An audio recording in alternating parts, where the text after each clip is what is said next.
everybody. In the next few episodes, I'm going to be going over kind of general color correction and how to do that in Premiere Pro. But before we get into the Premiere Pro part, we're going to cover a little bit of color theory. So if you're one of those people that complain about my episodes being too long, go outside and do some hiking or something. Yeah. So let's talk about color correction. And color correction is basically being broken down into two distinct processes, which is primary color correction and secondary color correction. And we're just going to quickly define these and then dive into this here. But primary color correction is basically defined as the process of setting overall tone, contrast, and color balance of an image.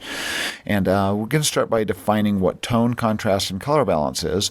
First of all, tone. Tone is basically how bright or dark something is. I mean, we're looking at this stupid PowerPoint slide here that I've created. That's really amazing. But tone is not referring to necessarily the color of something. People think of like skin tone and say, oh, well, they've got different skin tones, and they'll think of the color of skin. And that's not necessarily the case. It's basically talking about how dark skin is when they're saying how dark or light the skin is when they're talking about skin tone. And that's the way it works with color correction. Tone is basically referring to how bright something is, if it's dark or bright or light. So like down here on this gradient, we've got kind of this we got lighter purple here, and we got darker purple up here. But the purple side of this was just basically grayscale. You'd see this is dark, this is kind of medium gray, and then this is bright down here. And that's basically talking about tone. The contrast refers to how far apart those lighter parts are from the darker parts. We're going to demonstrate this as we get into color correction here. And color balance is the basic color hue of an image.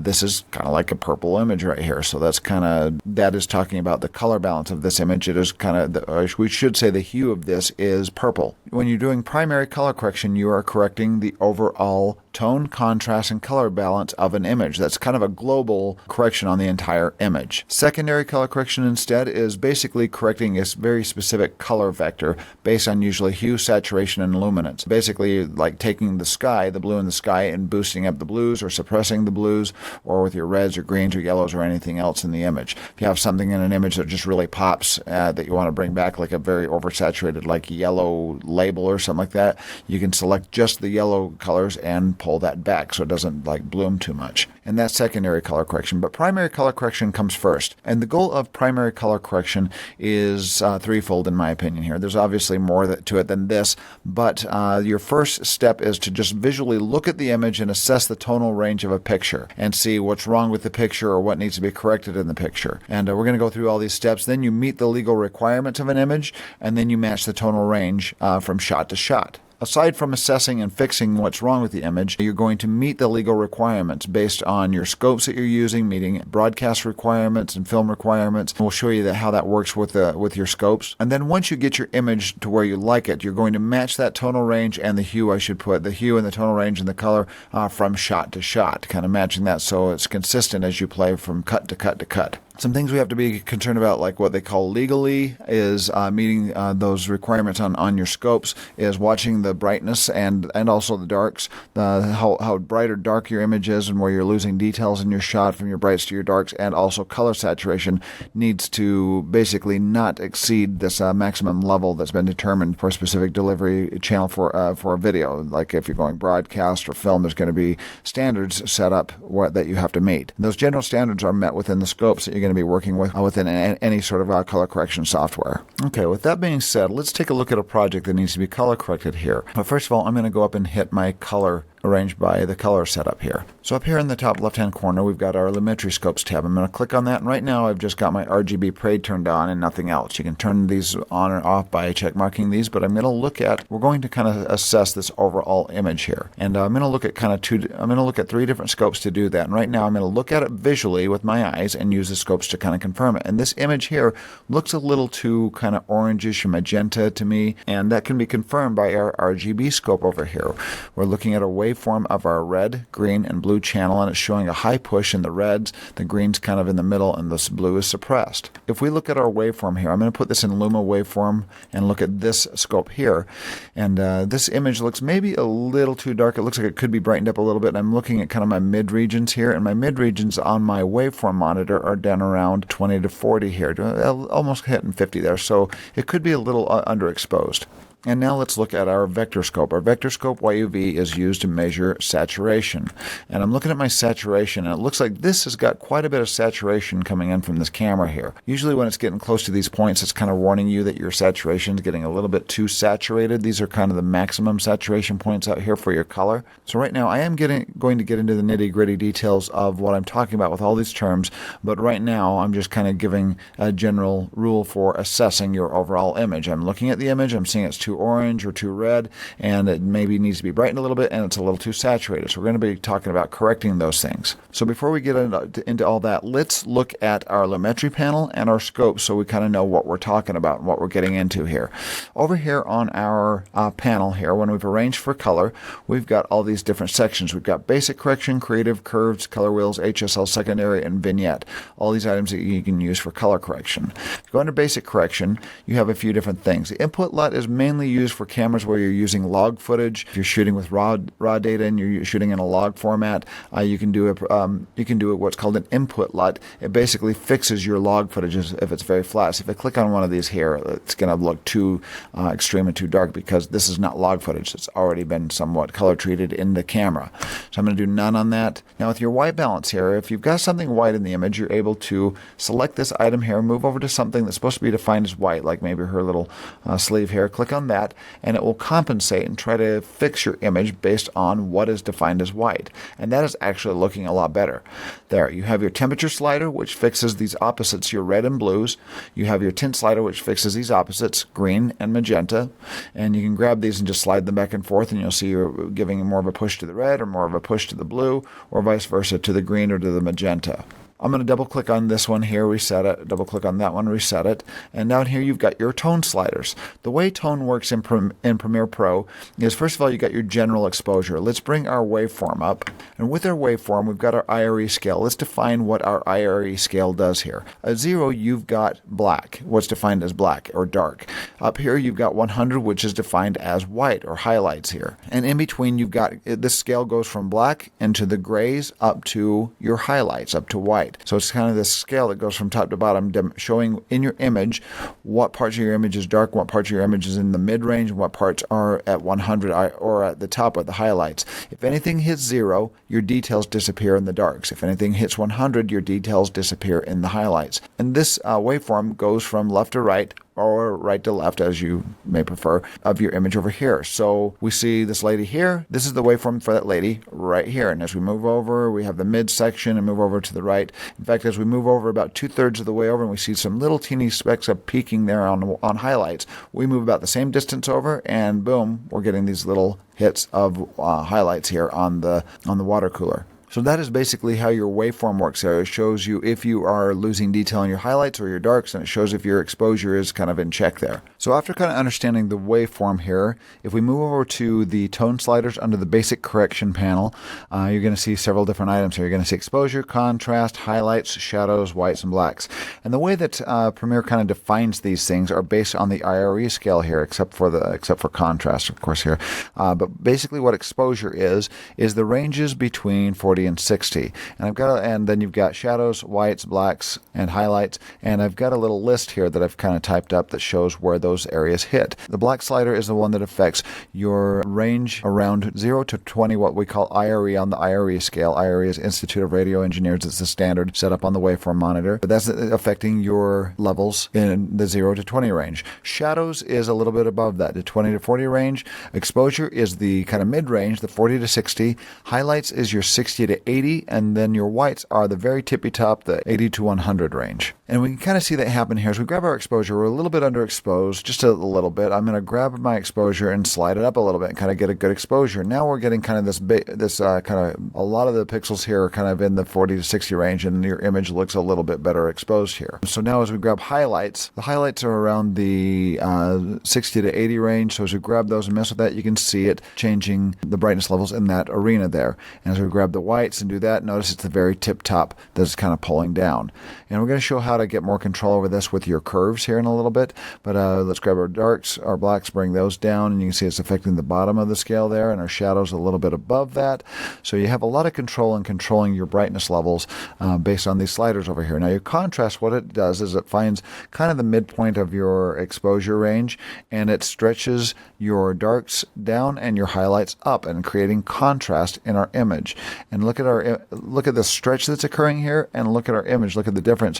When I take this down the other way, your image gets flat here. This is actually flat, and it's flattening out your waveform, and your image looks flat. If you take it the other direction, this adds contrast to the image here. This image is obviously very, very oversaturated, so we've got a little saturation tool down here. We can drag our saturation and drag it down until we get the amount of saturation that we like. And as we're messing with our saturation here, let's bring up our different scope here, a vector scope YUV. Our vector scope YUV is a scope that measures saturation and general color hue as well. It kind of tells us what color hues we have in our image and how much of it we have. This middle point represents a desaturated point where there's no saturation. And as it starts blooming out towards these regions here, it shows us that we've got a heavy saturation in red. We have kind of heavy saturation between red and yellow, a little bit of blue saturation, and a little bit toward just the yellow right there. And as we grab our saturation here and we drag it down, look what happens to our vector scope. It takes it down to where we are desaturated, and it's all sucked into this little point. As we pull it out the opposite direction, it blooms and pushes out and shows that we have now too much this is oversaturated. Even like halfway across is sometimes getting too saturated, but this is kind of the warning point here. These points we're oversaturated in the yellows, the reds, a bit in the blues. That's what our YUV vector scope is used for, to measure the saturation limits and also give us a sense of the general color hue of this image. I'm going to go up to my effect controls here, and I'm going to reset my Lumetri panel here. I'm going to reset it all back to normal, so back where we started from. So the next tab here, creative, I kind of call this the uncreative tab because it kind of takes some of the creativity away from you. It just makes it look like you got creative. But what this does is applies looks to your image. It has some pre-built looks that you can use. I usually use this as a final touch, and we'll get into that at the end. But what you can do is you can pull this list down and find one that you like, a film look or something. You click on it, and it adds that film look to it. They usually come in pretty intense, or you can just arrow through these and find one that you like the look to, and then double click, and it will apply that to your image. And if it comes into intense, you can grab your intensity slider and drag it down. These usually add, if you'll notice here, these will add a lot of contrast. Let's go to our waveform. As we turn this on and off here, let's check mark that. You'll notice this has gone a lot flatter,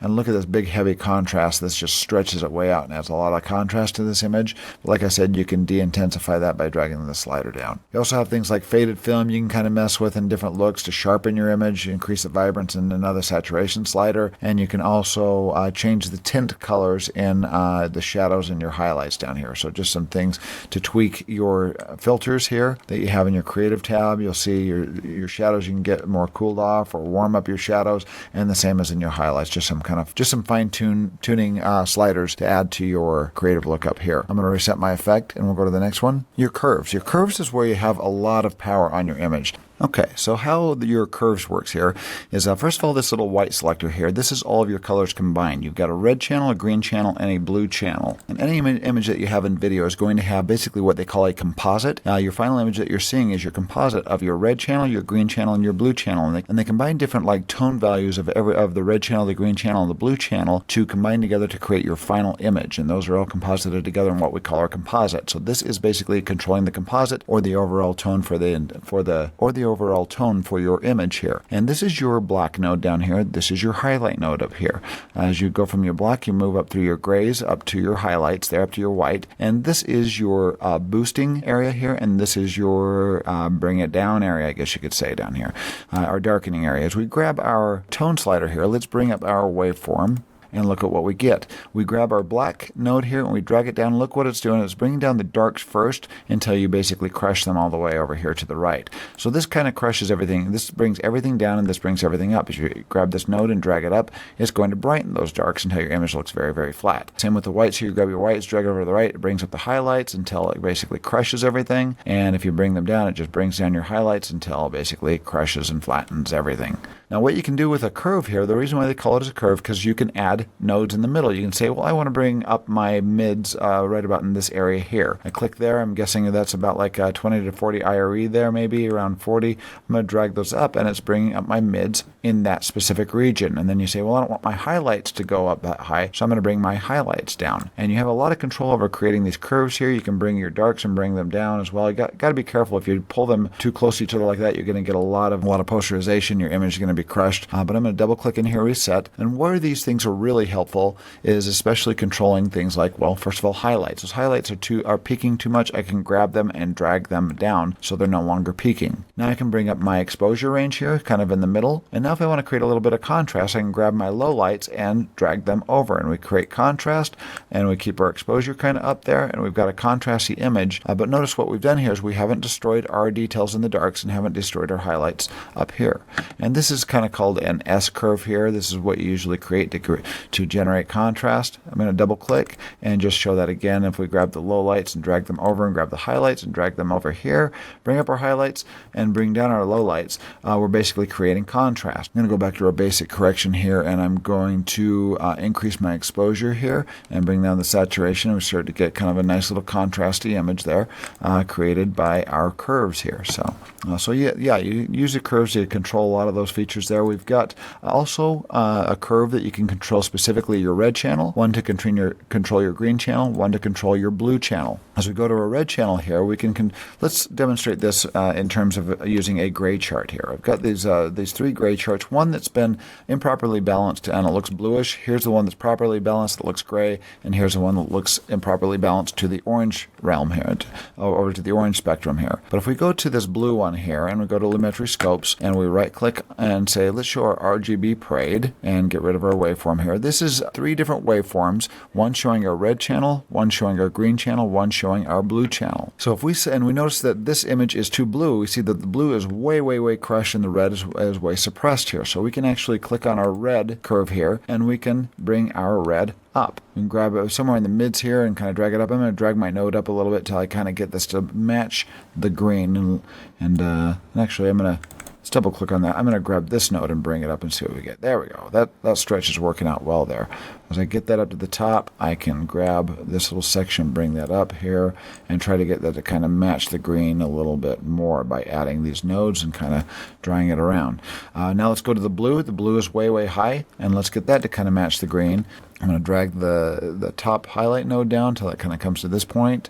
Let's bring that up a little higher, grab somewhere down the mids and get that, stretch that out and kind of get it to match a little bit more there. And there we go. And what we end up with now is a gray chart. This is properly balanced. And this is what happens when you're trying to balance shots, is you're going to look at your RGB scale and see how your image is not balanced. And we could do some fine tuning here. But yeah, anyway, once you get that kind of in check there, it's going to look way more close to what our gray chart was here originally. And that's kind of the idea behind matching there, is getting your balances to match based on your RGB scale and other items as well. Let's go to our orange scale here.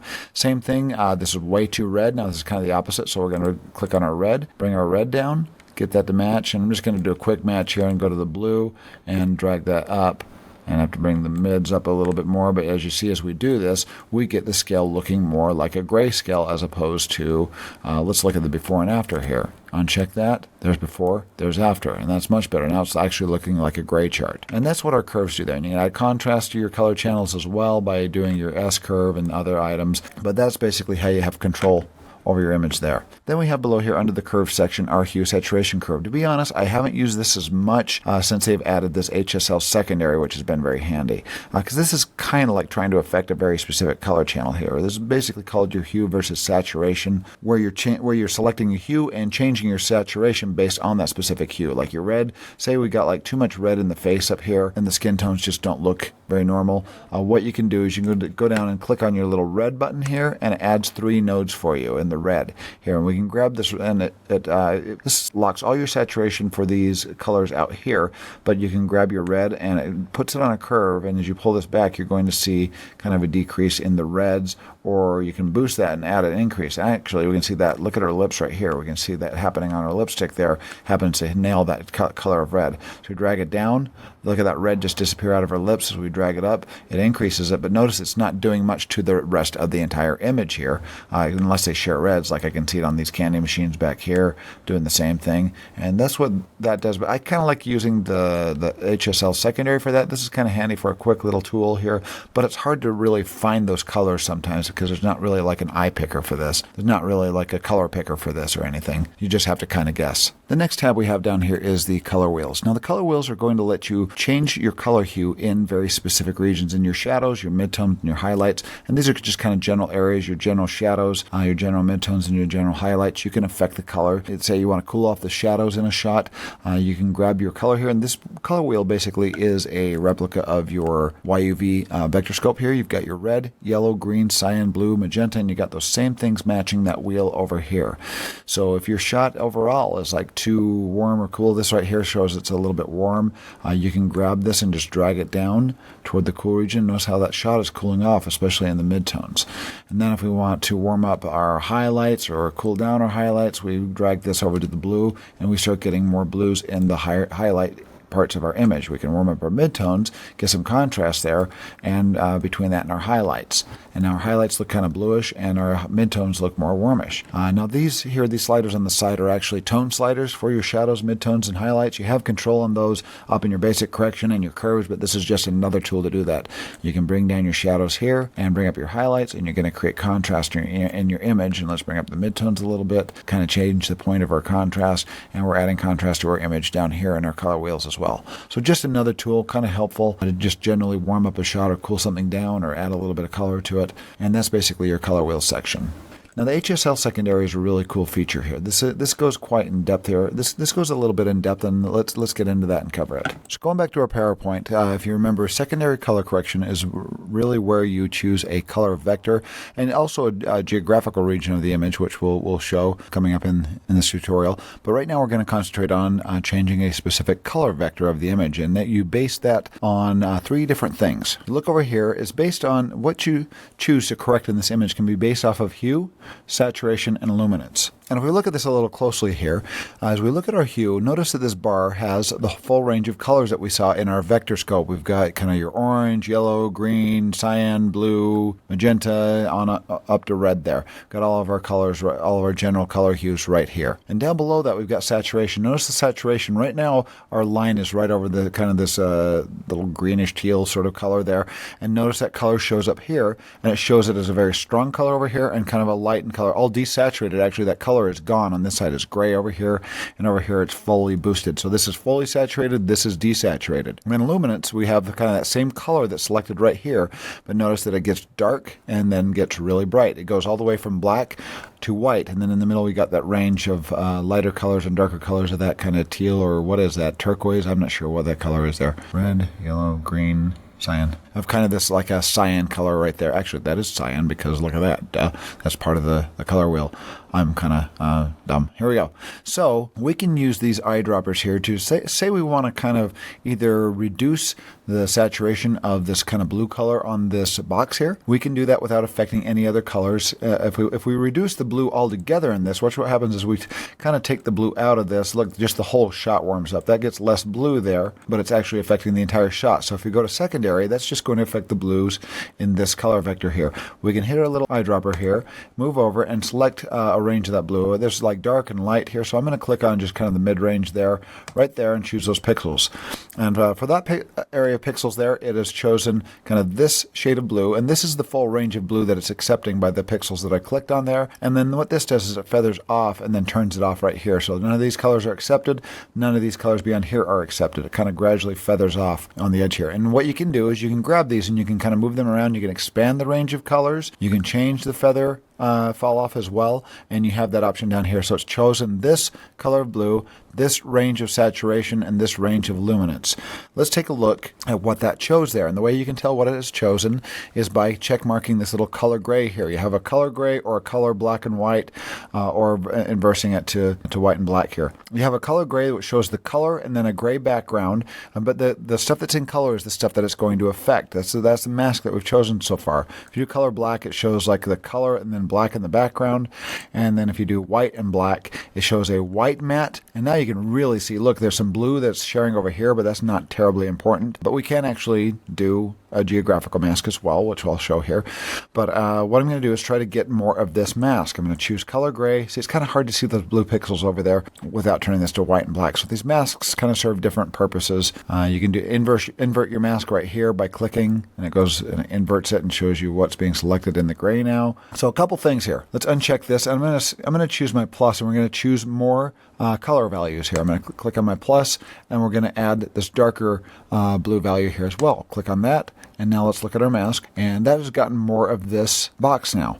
We could probably do that one more time, and then we'll just start messing with the sliders. I'm going to hit the plus button and click over here. It seemed to be missing a few over here. Click on that, and notice it's changing the range that it's selecting on the luminance and saturation and hue there. Check mark this, and we're starting to get most of that box now, so that's looking pretty good. In fact, if I zoom up on this here, pull it down to 75% and take a good look at it here, we can grab our hue and increase that, and look how it grabs just a little bit more of that box there, right there. And if I grab my saturation, it grabs a little bit more of the box, even more. We don't want to eat into those letters though, and there, it looks like the luminance, that kind of finishes that off there. We got a good portion of that box. Now we can refine our mask. If you have compression in your image and you see kind of pixels jumping around as you play through it, you can grab your denoise and drag that over a little bit. This is red footage, so we won't have that issue as much. And then the blur will actually slightly blur the edges of your image. Look what happens if we drag it way over. It gets way blurry. But if we just turn it a little bit, it takes kind of that hard edge off of that mask there. I'm going to fit this. I'm going to look at my black and white as well, and we see some extra pixels that are borrowed over here. We're going to fix that as well. I'll show you how with the mask. And now if we turn this off and we go to our correction wheel down here, we have our correction, we have our temperature sliders, temperature and tint sliders, contrast, sharpen those pixels, and saturation down here. And you can also have this do a 3-wheel, so you have your access to your shadows, midtones, and highlights if you wish. I'm just going to go to the global color correction here, and watch what happens as we grab this and drag it over to the blue. Look how boosted that gets, and look how that's very oversaturated. But I'm showing you what this can do though, and you can see that on the vector scope. It's grown out here.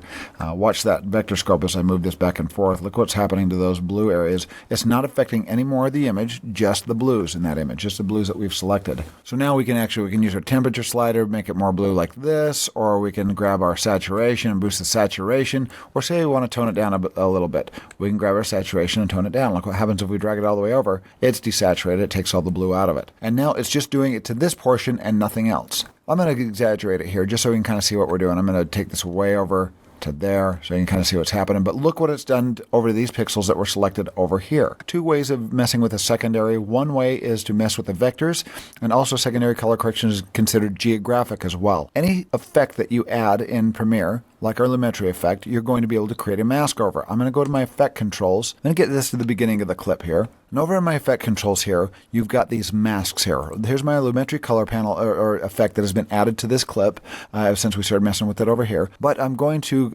choose a 4-point polygon mask shape here, basically a square. Click on that, it creates a mask, and whatever is masked is the only region that it's correcting. Notice that got rid of the correction here, because now it's just doing it within this mask that it generated here. It's added the mask. You can grab it and look what happens when we drag it over. Ooh, now it's only affecting that region. The blue on the blue tie is gone, but she moves this around. So what we can do here is we can track this as well. I'm going to move that in a little bit. Just put a little bit of a feathered edge on it. Maybe like, we're going to feather the edge of that mask there a little bit. We're going to feather the edge of that mask a little bit, just soften it off so it kind of gradually falls off outside. And now we're going to hit track mask. I'm in the middle of the clip here. I'm going to track forward, and then I'm going to track backwards after it's done. So I'm going to hit track forward. Premiere is going to track that box now and keep that mask over this. So it is not correcting the colors over here. It's just adding that blue push on this clip over here. I'm going to let that finish right now. It's creating these keyframes, and then I'll be back as soon as that's done. Okay, this is finished all the way to the end. Now I got to do the keyframes before this. I did it in the middle because the box kind of moves at the beginning of the clip. So I'm going to track backwards. I'm going to zoom by hitting plus here, zoom up. And here I'm on the beginning keyframe. And now I'm just going to hit track backwards and let it do the same thing. It will progress backwards and do the tracking.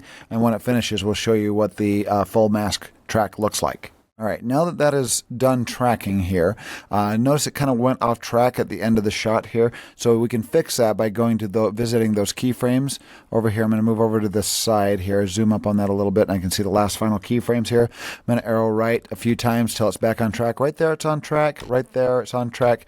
Right there, it starts losing track. So once I'm on that keyframe, I can just adjust where that keyframe belongs. Arrow back one more time, and there we go. Actually, that's fixed. And that has fixed it there. And then go to the first keyframe here and add that right there. There we go. So now as I move through this clip here, you can see the mask tracking to the product, keeping that secondary color correction active on that mask right there. So there are two types of secondary color correction. One is using this geographical region, which excludes everything outside of that, and the other one is using the HSL. And now I can adjust this and get exactly where I want to, right about there. We've boosted the blues, looks pretty good, and there you go. So that is the HSL secondary. The last little thing here is our vignette. Our vignette is just kind of a little extra feature to add, and this is something common used in color correction, is adding a little bit of a vignette around the edge just to kind of add emphasis to what you should be looking at. Like if we should be looking at her here, you can grab here, and this is just a basic vignette. It's not terribly complex. Let's get it on a different image here where we can kind of show how this vignette really works. Let's do a basic correction really quick, just add some contrast to this and kind of fix the color temperature in it a little bit. I'm not looking at my scopes, just kind of eyeballing it right now. After we've added some contrast, let's get our exposure up a little bit, and there we go. That's looking pretty good.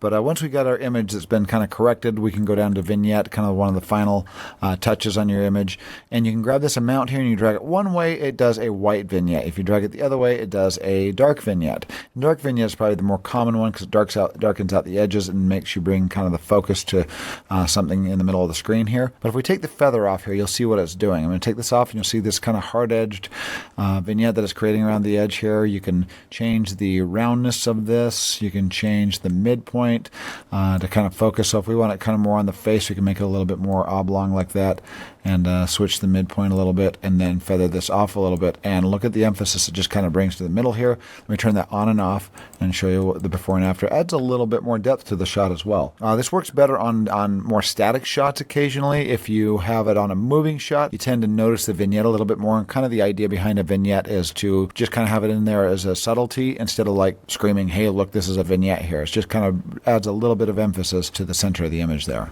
So a little bit of a recap here. We've gone over the Lumetri Color Panel. We've covered the scopes and probably the more common scopes that are used in color correction: the vector scope, the YUV vector scope, the RGB parade scope, and the waveform. And these items, once again, this is used for hue and saturation. This one's used for color balancing, and this one's used for luminance and tone correction. With that being said, let's get started on some primary color correction.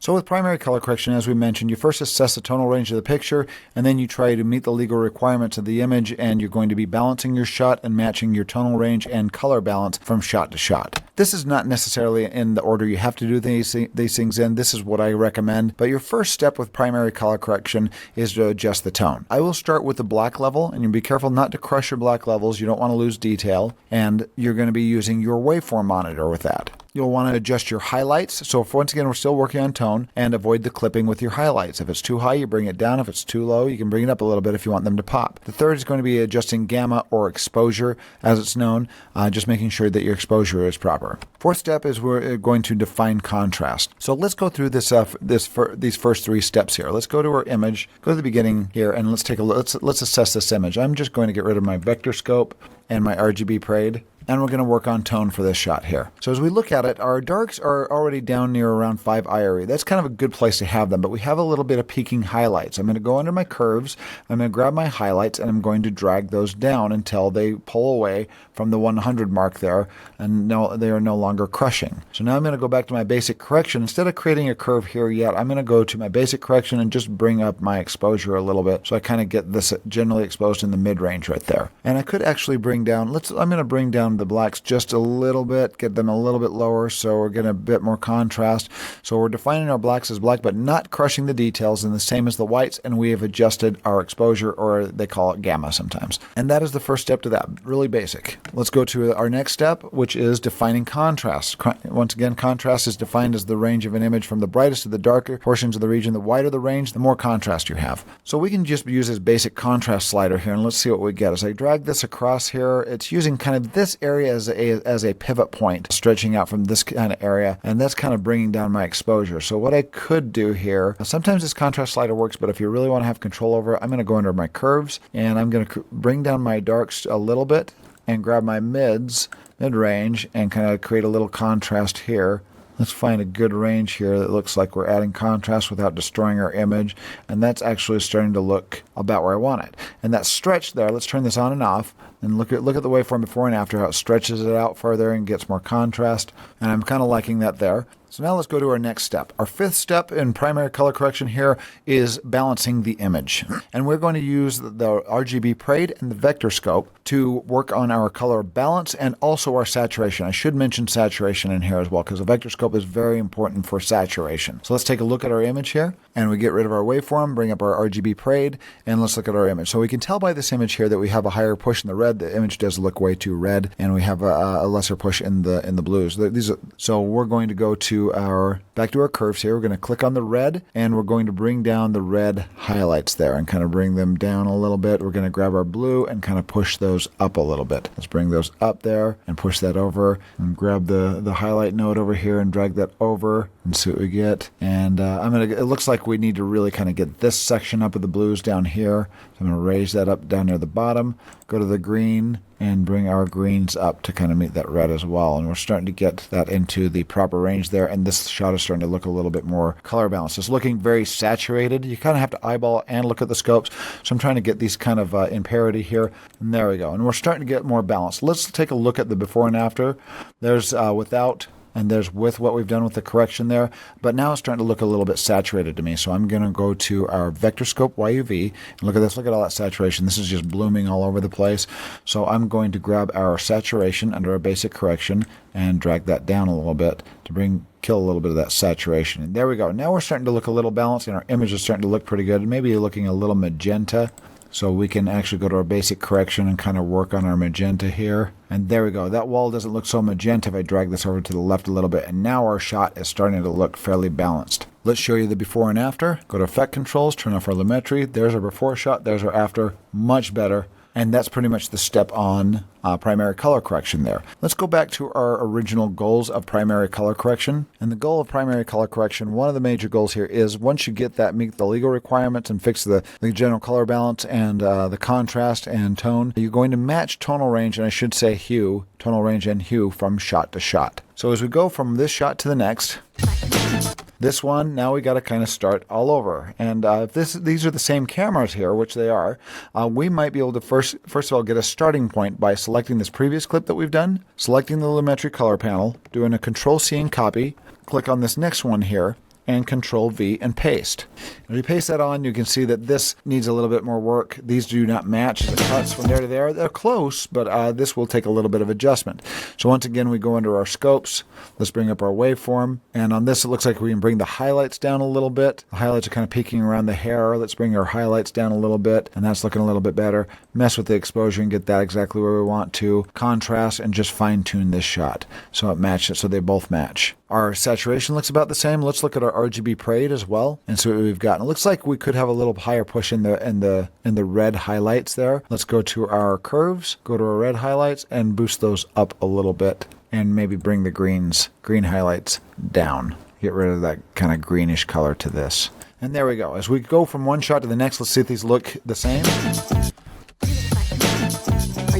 And those two shots look really good. So we move to the next camera here. Once again, we can paste our filter on if we want a starting point. If the shot is so different, then it's not going to work. But if the shots are the same, let's see if there's other shots that look the same. Like right here. And this shot is this is basically the same framing and everything as the shot before. So now all we have to do is Control-V and paste that filter on, and that one is actually just done because it's the exact same framing and shot. We've cut back to it, so that one works. Now we go into this shot and fix it. And once again, if you go to any other shots that are the same, you'll be able to borrow it from previous filters and copy and paste it. So now we just have to fix this one as well, and that's a quick fix there. We can just do this with a basic temperature slider here and kind of get it where it needs to be. Right about there, we didn't even really need to use the curves on this image. And we increase the exposure. Let's go to our waveform and let's lower our blacks a little bit on this. Bring up the highlights a little bit and make them kind of pop on the hair. And bring down the exposure a teeny bit. Give a little bit of contrast to this. And it looks like we need to bring down the greens, so I probably need to work a little bit of work on the curves here. Bring down the greens, bring down the blues. We'll kill a little of the magenta there. And there we go. And that's starting to look pretty good. And we also have to end with a little bit of desaturation there. And then we play through it. Make sure that they all match, and if they all match, we carry on. So those are the steps with primary color correction. So let's talk a little bit about kind of compiling filters on top of this. Let's move into a little bit of secondary color correction in this practical scenario here. Let's say we want to kind of bring out the blues on this shirt or something like that, or we can mess with skin tone or something like that. So let's work on some of the shirts here with secondary color correction here. Let's go to our HSL Secondary, and we're going to set our color here for our red shirt. I'm going to show a little trick here too, because if you want to do more than one filter, if you want to kind of combine them, it's a little bit of a pain in Premiere, because Premiere is just not like a hardcore color corrector as much as it is an editor that does color correction. So I'm going to go over to my Lumetri Color Panel here. I'm going to go down under video effects here, and I'm going to type in the word color and narrow these down to just the color correction filters. And I'm going to grab, there's my Lumetri Color Panel. I'm going to grab a blank one and drag it and drop it up here. I'm going to right click on this top one here, and I'm going to rename this primary. So I know that is my primary color correction right there. I'm going to make this one. You could compound this on the same color corrector, but I'm going to do a color, but I am going to do a couple different color effects here. So I'm going to compound these and make more effects. I'm going to right click on this one, name that blue secondary, because I'm going to work on the blue shirt here, and then we're going to make one called red secondary. Let me put one more Lumetri Color Panel, right click on this one, rename, and we're going to make these shirts kind of pop there.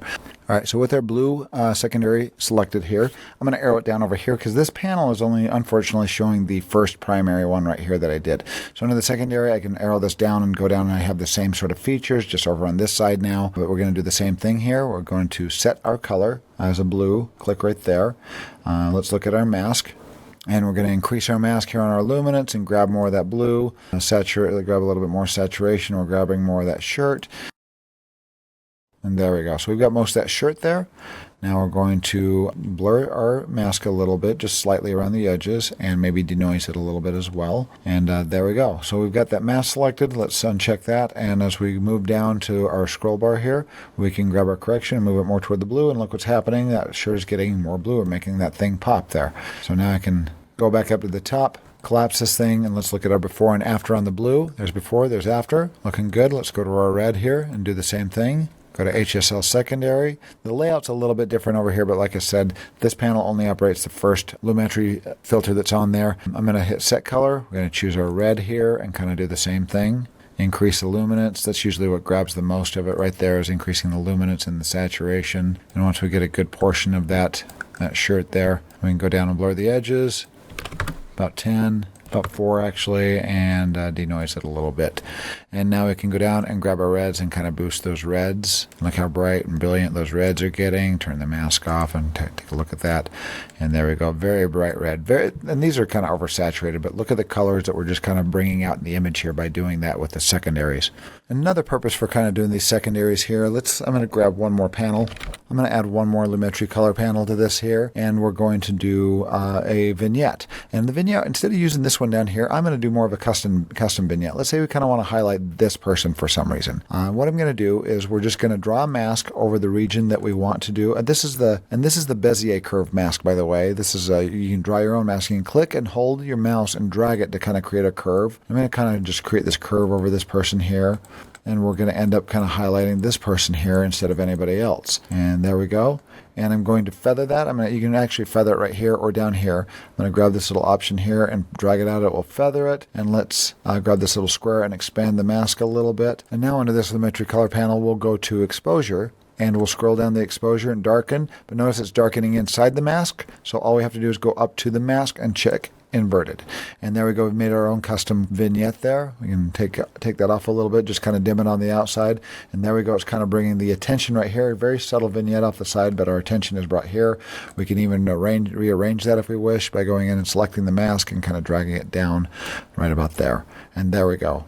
So now as we select that, let's turn this bottom Lumetri off and look at the difference before and after. And there we go. Okay, our final step in color correction is oftentimes after you've done your primary and your secondary color correction is to add a look to your film. If you want to add a look, if you just didn't do it all in correction, a cool way of doing this is in Premiere, is we're going to go to our project panel here, and we're going to hit our new item icon and say new adjustment layer. I'm going to hit OK, and it adds an adjustment layer down here. I'm going to click inside my timeline here and hit the slash above the enter key, which shows the entire timeline. I'm going to grab this adjustment layer and put it over the entire project. You can put it over the entire project, or you can put adjustment layers over each scene, but this is going to add a look to the entire movie here.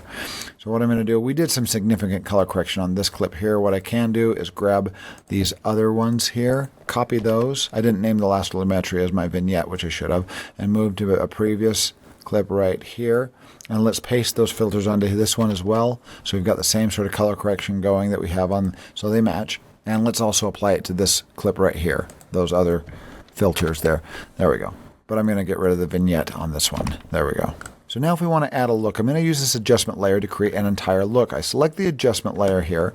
I'm going to go up to the Creative tab, and this is where I like to use the Creative tab. You can create your own look here through all these color correction items if you want to, but you can now arrow through, and what the adjustment layer is going to do is it's going to adjust everything below it. I'm just going to add the filter to this adjustment layer. So as we arrow through these, we're going to find one that I like. Let's say I like that Eterna there. I kind of like that. I'm going to double click on it. It comes in really heavy there, so we just grab the intensity and kind of chill it out a little bit. I'm going to sharpen the pixels of this image a little bit as well. Get it nice and sharp. Make it a little more vibrant perhaps. And there we go. And I'm kind of liking that. Let's cool off the shadows. Make the shadows a little cooler to add some color contrast between skin tones. And there we go. Now we've got that adjustment layer. It's over all these clips. So as I go from clip to clip, that look has been added to each one of these clips now. And this is a little bit extreme, but that's kind of a cool little final step to really adding a good look to your film. And when we turn that off and back on, you can kind of see the difference with that filter adds there. Anyway, and that is essentially, that is in a nutshell, the color correction process. I've gone over the scopes, gone over the Lumetri Color Panel, and talked about some things that kind of give you that nice look, and you have a lot of power inside of Premiere Pro to do these color grades. It's just kind of knowing the system. So if you have any questions, please post them, and thank you for watching.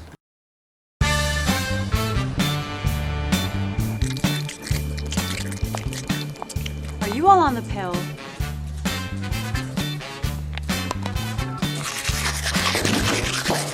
You need to get on the pill. Hey, have you heard about the pill? Space Paste. Perfect toothpaste on the go. For fresh breath and clean teeth, just chew, swish, and fresh. Are you on the pill?